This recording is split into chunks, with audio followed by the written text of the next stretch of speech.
आपला नाशिकेत ग्रंथाचा 11वा अध्याय सुरू आहे. 11व्या अध्यायामध्ये यमपुरीचा भयंकर जाचणी, यमपुरीची जाचणी. नाशिकेत पुन्हा दुसरे प्रसंग सांगत आहे. जे बघितलं ते. आवाज येतोय का? ओम नमः शिवाय.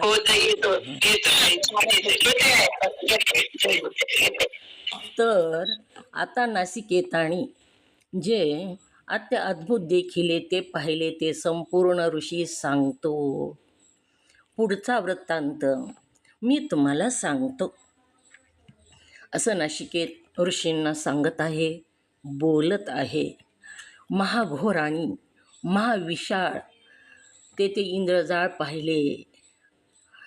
तिथं मी दुसरं काय बघितलं तर इंद्रजाळ, महाविशाळ आणि महाघोराची जाळ, ज्याच्यातून बाहेरच निघता येत नाही असं इंद्रजाळ मी पाहिलं. तिथे सकळ पाहिलं ते सकळ ऐका. धडधडीत अग्निमंडळात चोहोकडून तीव्रवन्नी भडकलेला मोठा जाळ, धडधड अग्निज्वाळ भडकलेला आहे सगळ्या बाजूंनी. वरून त्यात यमदूत असंख्यात प्राणी टाकतात. वरून यमदूत काय करतात, त्या प्राण्याला वरी नेतात आकाशामध्ये आणि आकाशामधून त्या जाळामध्ये टाकतात. आणि बाजूला सगळं कंपाऊंड इंद्रजाळ बाजूला सांगितलं. यमदूत असंख्यात प्राणी टाकतात, एकास ठेचितात, दगडानं ठेचतात, एकास टाकितात आणि कित्येक काकोतीस येतात. तिथं टाकताना टाकू नका म्हणून काकोतीला येतात, पण ते निर्दयी दूत मानित नसून त्यांना अग्निमंडळात कवळीतात. ते निर्दयी दूत जे आहेत, यमदूत, ते किती जरी गयावया केली तरी काहीच मानत नाहीत. त्यांना दया येत नाही. ती निर्दयी आहेत.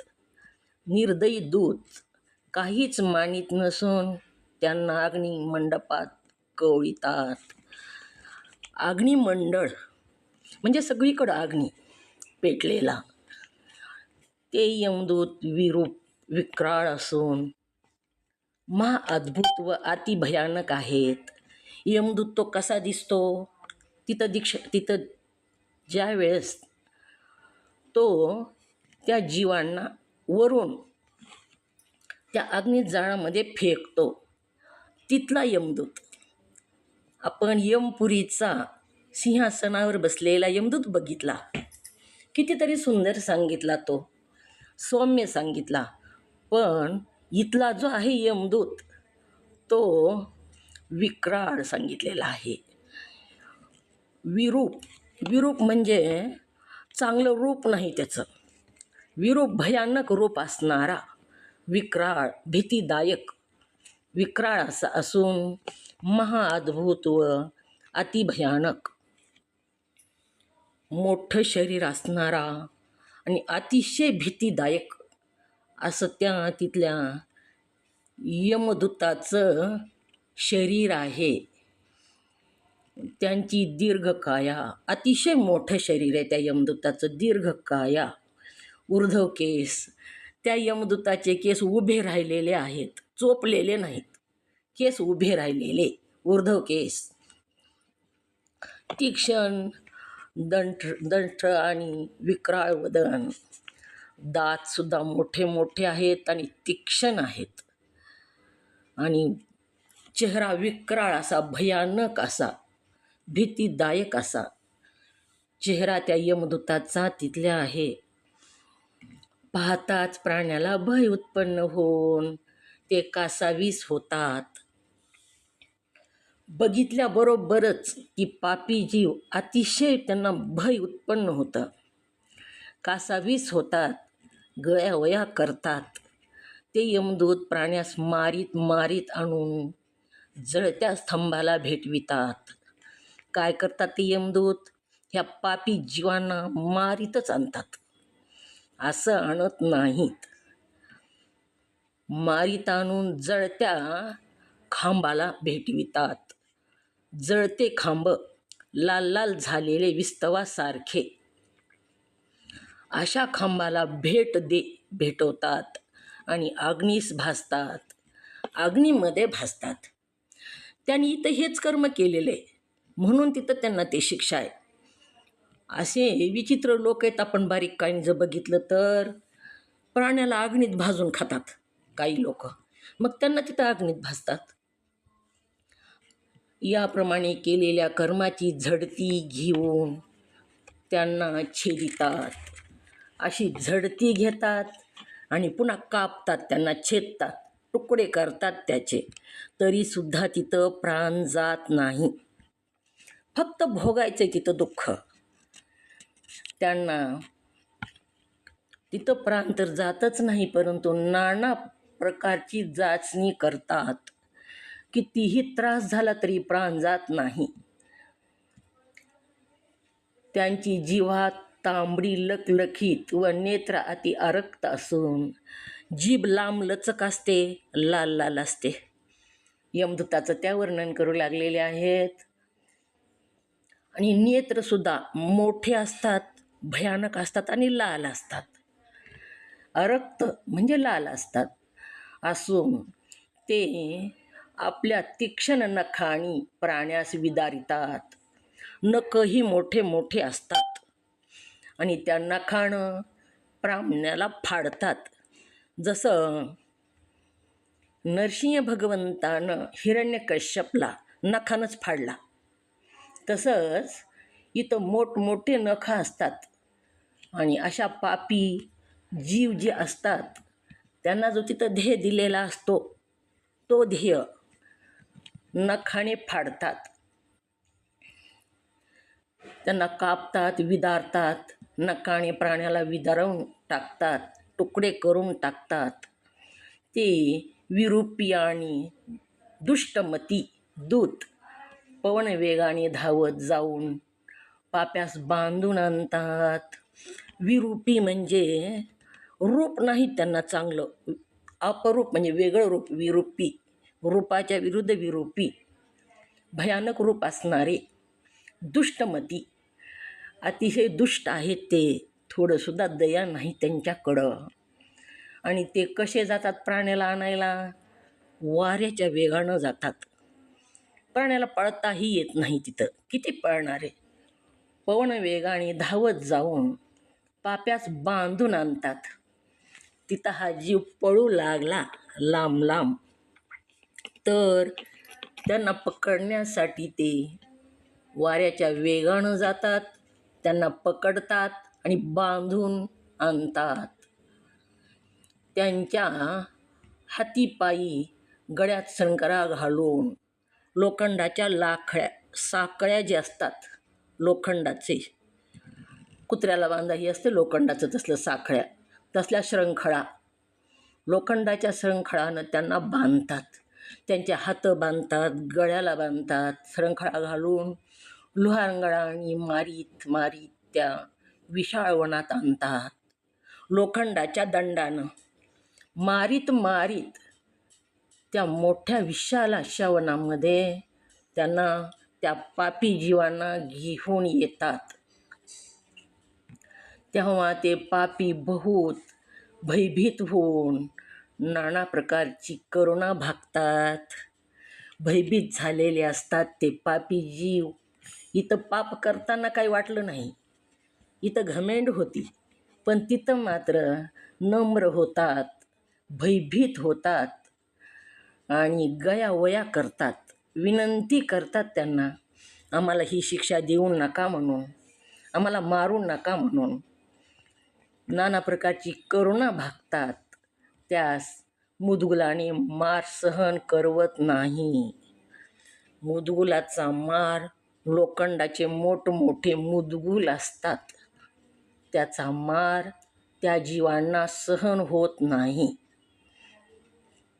तेव्हा ते दीर्घ स्वराने रडतात, मोठमोठ्याने रडतात, ओरडतात, किंकाळतात, तरीसुद्धा त्या यमदूतांना त्यांची दया येत नाही, थोडीसुद्धा दया येत नाही असं नाशिकेत सांगू लागलेले आहेत. इतके यमदूत ते क्रूर आहेत, त्यांना थोडीसुद्धा दया येत नाही.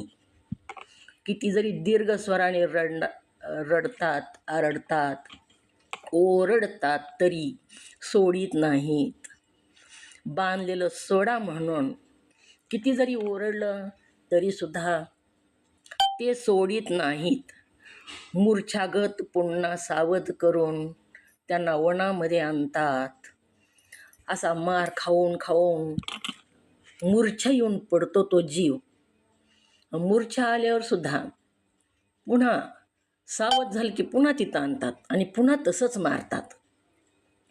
पुन्हा सावध करतात त्याला, पाणी टाकूनही आपण जसं सावध करतो तसं सावध करून त्या वनामध्ये आणतात व त्यास घनघाये पिटितात, अजून मारतात व कोणास अग्निकुंडात घालतात. तेव्हा ते दूत बोलतात. अग्निकुंडामध्ये टाकतात तेव्हा ते टाकणारे जे दूत आहेत ते बोलतात, अरे मूढा, अरे मूर्खा, मूढा, निर्बुद्धी, तू परद्रोह परपीडा केलीस. तू जे केलंस, परद्रोह केलंस म्हणजे दुसऱ्याला त्रास दिलास. परद्रोह आणि परपीडा, दुसऱ्यांना पीडा दिलीस आणि दुसऱ्याचा द्रोह केला म्हणजे विनाकारण त्रास देणं, आरोप करणं, काहीच गुन्हा नसताना जे गुन्हा केला नाही ते आरोप करणं आणि त्रास देणं. दुसऱ्याला पीडा केलीस म्हणून ह्या यातना भोगतोस. तुला आम्ही काय विनाकारण शिक्षा देत नाहीत. तू परद्रोह केलास, परपीडा केलीस, तू मूर्ख आहेस, मूढा, आणि म्हणूनच आम्ही तुला ही शिक्षा देत आहोत असे बोलून ते त्यास दुस्तर मार देतात. पुन्हा त्याला मारतात. अजून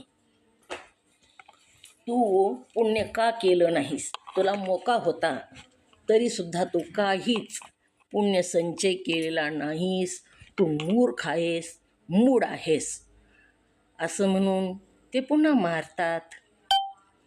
आता परदारा गमन करणारा दारुण पतन आहे ते मी देखिले. परदारा गमन म्हणजे व्यभिचार.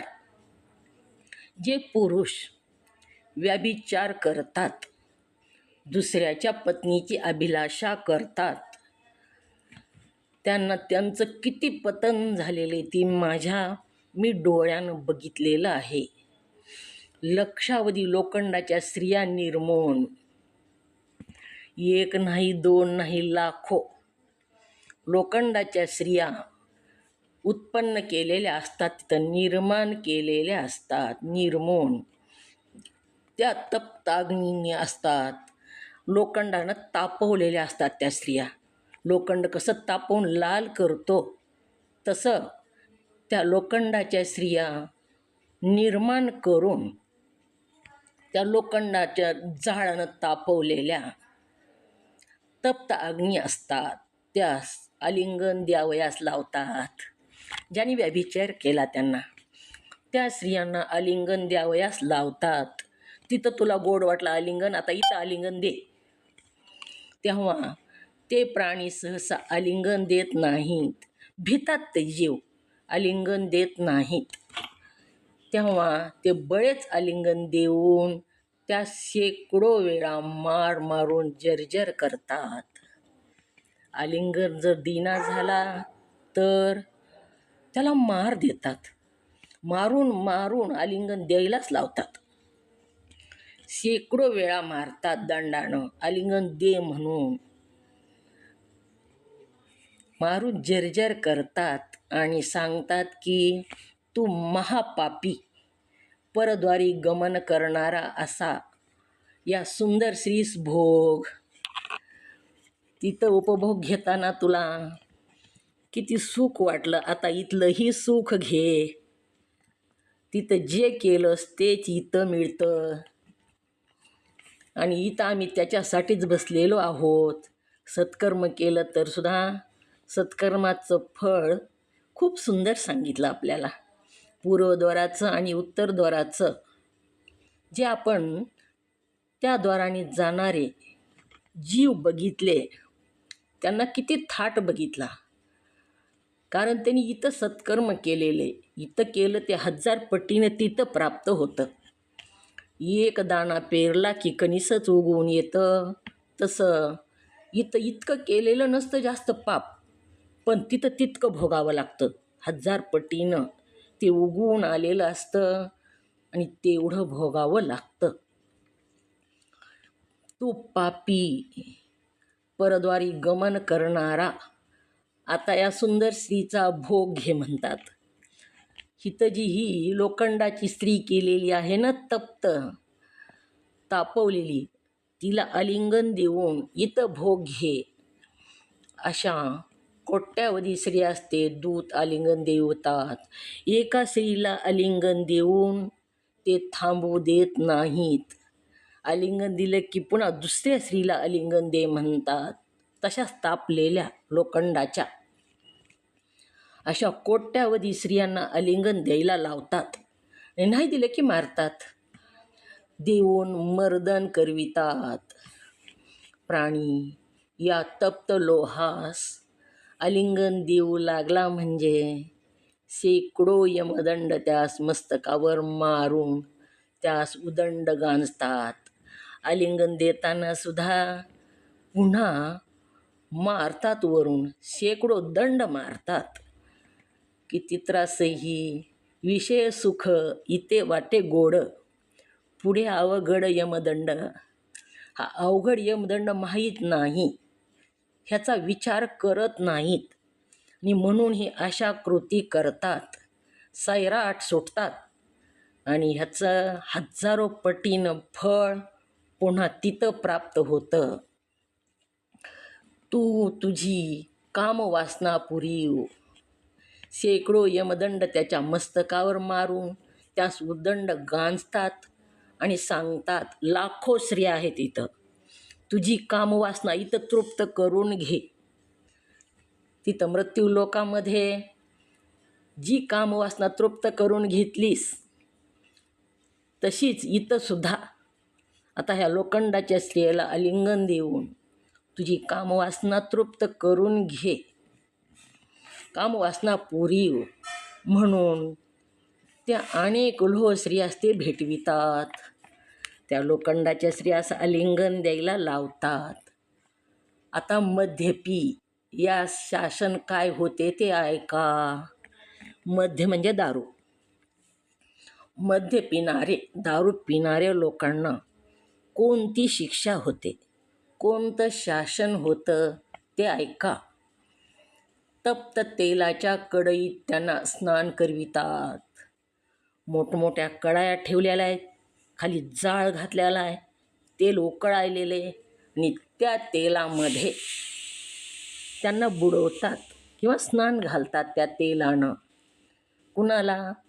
मद्यपान करणाराला. ते जळते तेल त्यांची जीभ ओढून त्यास प्रशान करवितात. त्याला जळतं तेल प्यायला देतात, उकळलेलं तेल, आणि पिना झाला तर त्याची जीभ बाहेर खेचतात आणि त्याच्या तोंडामध्ये ते उकळलेलं जळतं तेल ओततात. ते जळते तेल त्याची जीभ ओढून त्यास प्रशान करवितात. त्याने ते न प्रशिल्यास दंडाने मारतात. जर नाही पिलं ते तेल जळतं तर हातामध्ये यमदंड आहेच त्यांच्या पुन्हा मारायला. त्या यमदंडाने मारतात. धगधगीत लोखंडाने त्याचे हृदय जाळतात. लोखंडानं हृदय जाळतात. मग तो मूर्छा येऊन निश्चेष्ट पडतो. असा जर त्रास दिला तर तिथं मूर्छा येते आणि मूर्छा येऊन तो हलत नाही, काही नाही, निश्चेष्ट पडतो. भूमीवर पडला तरी त्यास ताडितात. भूमीवर पडला तरी त्याला सोडित नाहीत. प्रेतासारखं ओढून विशाळ वनात आणून टाकतात. प्रेताला जसं ओढावं लागतं, त्याला काही करता येत नाही प्रेताला, तसंच इथं बेशुद्ध हा पडला की त्याला प्रेताला जसं ओढून न्यावं लागतं तसं ह्याला ओढून नेतात आणि काट्याच्या वनात नेऊन फेकतात. विशाळ वनात टाकतात. ते ताड वृक्ष उपटून त्याने त्याची गात्रे छेदतात, अवयव कापतात. अवयव म्हणजे भोग घेतलेले अवयव जे आहेत ते कापतात, गात्रे छेदतात आणि तो मरण पावला म्हणजे त्याचे मांस श्वान भक्षवितात. मेल्यानंतर सुद्धा त्याचं मांस कुत्रे खातात. अशी त्याची दुर्दशा होते. इथं केलं ते तिथं सगळं मोजून झडती 1000 पटीनं जास्त द्यावी लागते.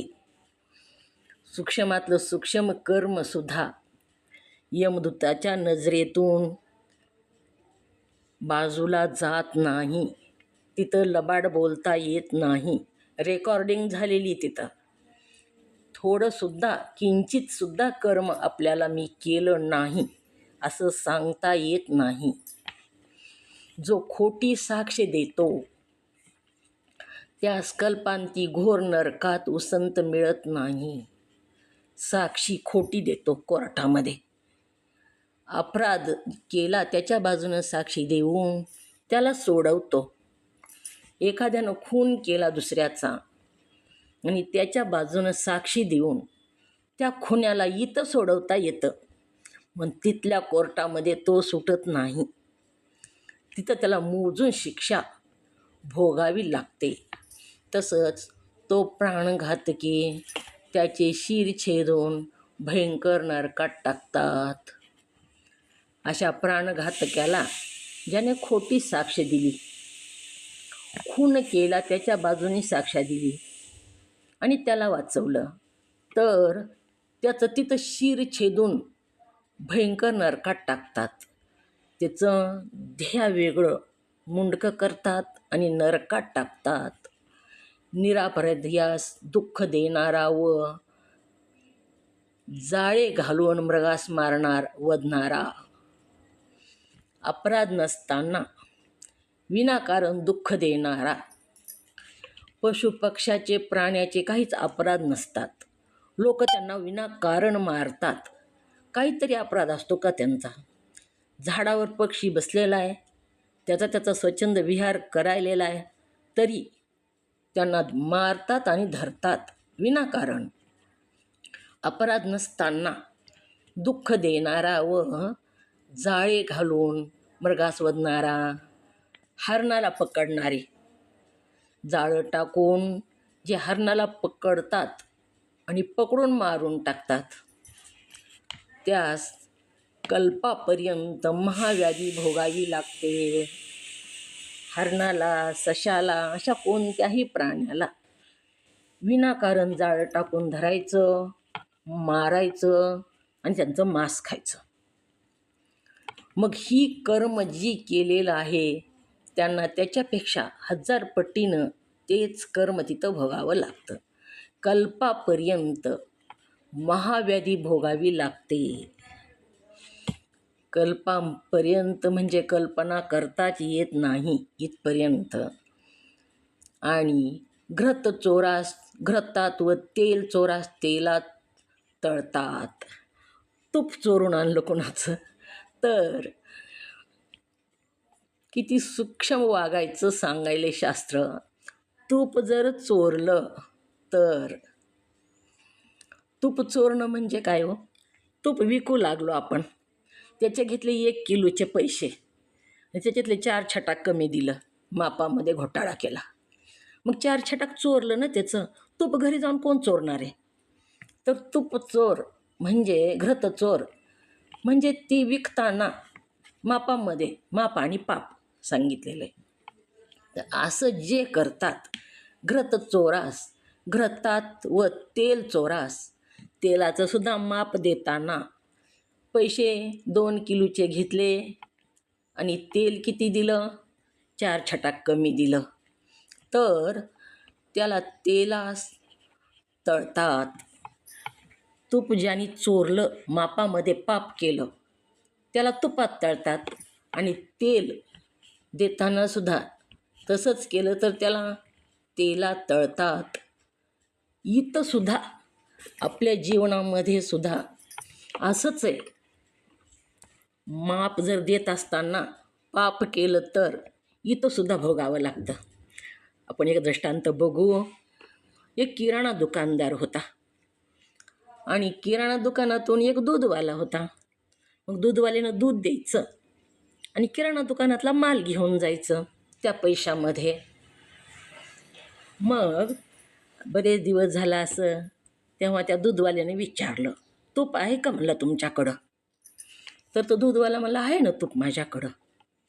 तर मग आणून दे म्हणला उद्या 1 किलो तूप. त्या दूधवाल्याने 1 किलो तूप आणून दिलं. पण आणल्यानंतर त्या किराणा दुकानदारानं मोजून घेतलं नाही. त्याला काय वाटलं, प्रामाणिक आहे हे दूधवाला आपला आणि त्याला काय मोजायचे, म्हणून त्यानं तूप आणून दिलं. मग तूप चांगलं दिलं त्यानं, म्हणून हा दुकानदार जो होता तो म्हणू लागला, महिन्याला मला किलोभर तूप आणून देत जातो. मग त्यानं महिन्याला किलोभर तूप आणून दिलं. अशा 11 महिने गेले. 11 महिने गेल्यानंतर त्या किराणा दुकानदाराची पत्नी समोर होती. एके दिवशी तो तूप देऊन जाऊ लागला दूधवाला, तर ती म्हणू लागली, तूप मोजून घ्या. तेव्हा तो किराणा दुकानदार म्हणू लागला, अगं आपला दूधवाला खूप चांगला आहे, ती काय कमी देणार आहे का आपल्याला, त्याला काय मोजायचे. पण ती पत्नी नाही म्हणली मोजा तूप, मी इथंच थांबते, तूप मोजून घ्या. मग तूप तिथंच किराणा दुकानाचं तराजू होतं, तिथंच तूप मोजलं तर 4 छटाक तूप कमी आलं.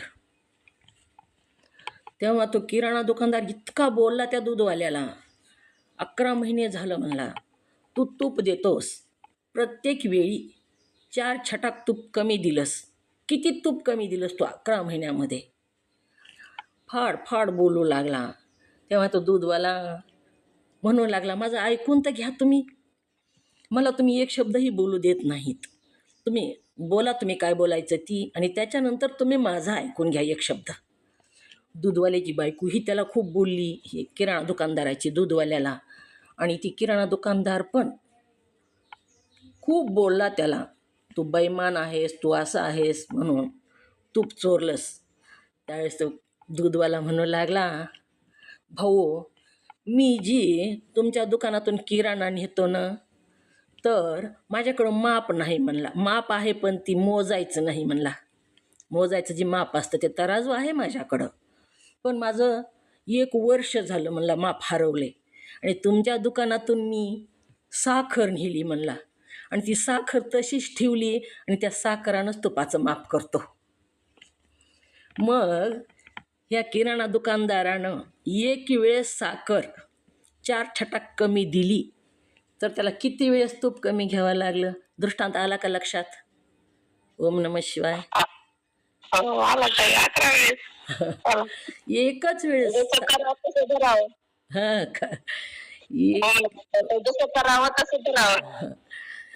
तसंच आहे, इथं एकच वेळेस साखर 4 छटाक कमी दिली तर त्याचंच माप राहिलं.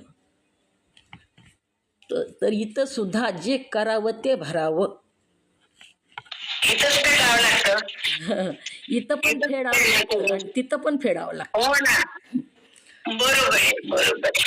इथं फेडून सुद्धा फिटत नाही, तिथंही फेडावं लागतं. ते कल्पांतापर्यंत महाव्याधी भोगावी लागते. आणि घृत चोरास घृतात व तेल चोरास तेलात तळतात. तसेच दूध, दही, ताक चोरणाऱ्यास अशा शूद्र तस्करास वीटमार करून रुधिर पोयपक येवणीत घालून ते अति कुसिंग शोणीत त्यास पाजतात. पू जी आहे ती नदी, वैतरणी नदी पोवाची रक्ताची नदी आहे, त्याच्यातलं रक्त पो त्याला पाजतात. दही दूध. दही दूधसुद्धा असंच आहे, माप कमी दिलं. दही दूध चोराय काय आपण घरी जाऊन कुठून चोरी करून आणत नाही आपण कुणाच्या घरी जाऊन, मापातच पाप होतं. तसेच दूध दही आणि ताक चोरणारास अशा शूद्र, शूद्र म्हणजे कितीही काय किमती का जास्त, शूद्र तस्कर असे छोटे छोट्या वस्तूचे तस्कर म्हणजे चोर, ह्यांना विटानं मारतात. आणि रुधिर आणि पंक पंकी म्हणजे ती नदी, त्या नदीतलं पू आणि रक्त पाजतात. ती अति कुशील म्हणजे घाण असतं ते खूप. शोणित घाण रक्त, शोणित म्हणजे रक्त, त्यास पाजितात व उदंड मार देऊन ते विचारतात की दुष्कृत्य का केलेस. मार देतात आणि मार देताना मारून नका म्हणतंच, कोणी जरी असलं तरी जीव तिथं मारून नका म्हणून जेव्हा गयावया करू लागला तेव्हा तू हे दुष्कृत्य का केलंस. आणि केलं नाही म्हणलं की व्हिडिओ दाखवतात, ही कुणी केलं म्हणून. तिथंच टी व्ही लावलेला असतो, व्हिडिओ दाखवतात तुझा, ही तूच आहेस का, ही कुणी केलंय, दुष्कृत्य का केलंस. सर्व अंगाला पाश बांधून घोर जाचणी केल्यामुळे ते प्राणी हाहाकार करतात. पूर्ण अंगाला बांधलेलं असतं, पाशानं जखडलेलं असतं आणि घोर जाचणी म्हणजे खूप त्रास होतो केल्यामुळे ते प्राणी हाहाकार करतात, रडतात, मोठमोठ्यानं आरडतात, हाहाकार करतात. पण तिथे एका धर्मा वाचून कोणीही सोडवणारं नाही. तिथं थोडा जरी धर्म असेल तरीसुद्धा, आता आपण कालच बघितलं, फक्त गाईला, त्यानं कोणतंच आयुष्यात पुण्य केलेलं नव्हतं, फक्त गाईला एक पहिली छोटीशी पोळी चपाती करून देत होता, त्या पुण्याईमुळं त्याचा नरकवास चुकला. मग सूक्ष्मातलं सूक्ष्म कर्मसुद्धा धर्मकार्य आपल्याला सोडवणूक म्हणून तिथं कामाला येतं. तुका म्हणे तुला सोडविना कोणी, एका चक्रपाणी वाचून या, एका ईश्वरा वाचून, एका परमेश्वरा वाचून आणि धर्मकार्या वाचून तुला तिथं कुणीच सोडवणार नाही. धर्म वाचून सोडविणार नाही. तिथे सोडविणारा धर्म तोच. माता पिता आणि बंधू त्या सोडल्यामुळे ही जाचणी भोग असे ते किंकर सांगतात. कोणत्या कर्मामुळं जाचणी होते, धर्म कोणता नित्य करावा, रोजचा धर्म सांगितला. रोजचा धर्म जरी केला तरी ते धर्म कार्यच आहे. मग रोजचा धर्म कोणता आहे तर माता पिता. माता पिता ही सगळ्यात मोठं दैवत आहे. देवानं, भक्त काय म्हणला एकदा देवाला, देवा आता मी तुझ्याकडं दर्शनाला रोज येतो, परंतु आता माझं लग्न होणार आहे आणि माझं लग्न झालं की मग मला पत्नी येईल आणि पत्नी आली की मला मुलं बाळं होतील, मग मला त्यांचा उदरनिर्वाह करण्यासाठी काम करावं लागेल आणि रोज तुझ्या मंदिरात मला कसं येणं होईल, काय कर तूच माझ्या घरी येऊन राहा.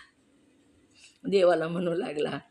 तेव्हा ईश्वरानं सांगितलं, अरे मी तुझ्या घरी येऊन राहिलेलो आहे, माझंच स्वरूप जग दाखवणारी जी माता तुझी ती माझंच स्वरूप आहे, ती जी तुझी आई आहे ती माझं स्वरूप आहे, म्हणजे देवच आहे ती, असं ईश्वरानं सांगितलेलं आहे. माता पिता आणि बंधू हे धर्मानं वागा, म्हणजे हेच करा. आईच्या जागेवर आईला ठेवा, पायातली चप्पल पायात घाला. किती जरी भारीची असली न चप्पल तरी डोक्यावर घेऊन फिरू नका. कपाळाची टिकली 2 रुपयाची असली तरी ती कपाळालाच लावली जाते, पायावर ठेवली जात नाही. किमती असो नाहीतर नसो, आपली माता ती माता. आपण बघितलेलं सुद्धा आहे की तो मुलगा काय म्हणला, आई मी तुला तीर्थयात्रा दाखवल्या दाखवल्या दाखवल्या किती बऱ्या महाराजाला सांगतीस तू. तू मला हे सगळं जगच दाखवलंस. तू जर मला हे जग दाखवलं नसतंस तर तुला मी ह्या तीर्थाला नेलं असतं का. मौल्यवान ध्येय, किती मोलाचं आहे ध्येय. त्या आईच्या रक्तापासून हाडाची निर्मिती झाली. त्या हाड इतके मजबूत केलेले त्या मातेनं अग्नीसुद्धा जाळू शकत नाही. अग्नीची सुद्धा हिंमत नाही जाळण्याची. एवढं त्या मातेचा उपकार सांगितला. माता, पिता आणि बंधू, भाऊसुद्धा. आपला मोठा भाऊ जर घरात असेल तर लहान भावाला किती सांभाळतो. कोणता लहान भाऊ मोठ्या भावाला सांभाळतो. म्हणून माता, पिता, बंधू ह्यांच्यासोबत सुद्धा धर्मानं वागावं. शास्त्रानं धर्मच सांगितला. त्या धर्मानं मातेच्या जागेवर माता, पित्याच्या जागेवर पिता आणि पत्नीच्या जागेवर पत्नी, भावाच्या जागेवर भाऊ, ज्याची त्याचं आसन ईश्वरानं ठरवून दिलेलं आहे. ज्याचं त्याचं आसन आहे. जसं यमपुरीमध्ये सुद्धा प्रत्येकाचं आसन वेगळं होतं का नाही. आपण बघितले. ऋषीचे आसन वेगळे होते, सुरवरांचे आसन वेगळे होते, गायकाचे आसन वेगळे होते. तसंच प्रपंचामध्ये सुद्धा ज्याचं त्याचं आसन वेगळं वेगळं, ज्याची त्याची जागा वेगळी वेगळी ईश्वरानं दिलेली आहे. त्याच्या जागेवर त्याला ठेवून त्याच्या जागेवर त्याचं पूजन करावं. मग तो कुणीही असो. शास्त्रानं त्याला जी किंमत दिली ती किंमत त्याला द्यावी. हा धर्म जो पाळत नाही त्याला ही वरची शिक्षा सांगितलेली आहे. आणखीन बरंच राहिलेला आहे हा अध्याय आणि आपला वेळ झालेला आहे. झालेली सेवा सद्गुरूंच्या चरणी समर्पित, तुम्हा सर्व मुमुक्षु साधकांच्या चरणी समर्पित करून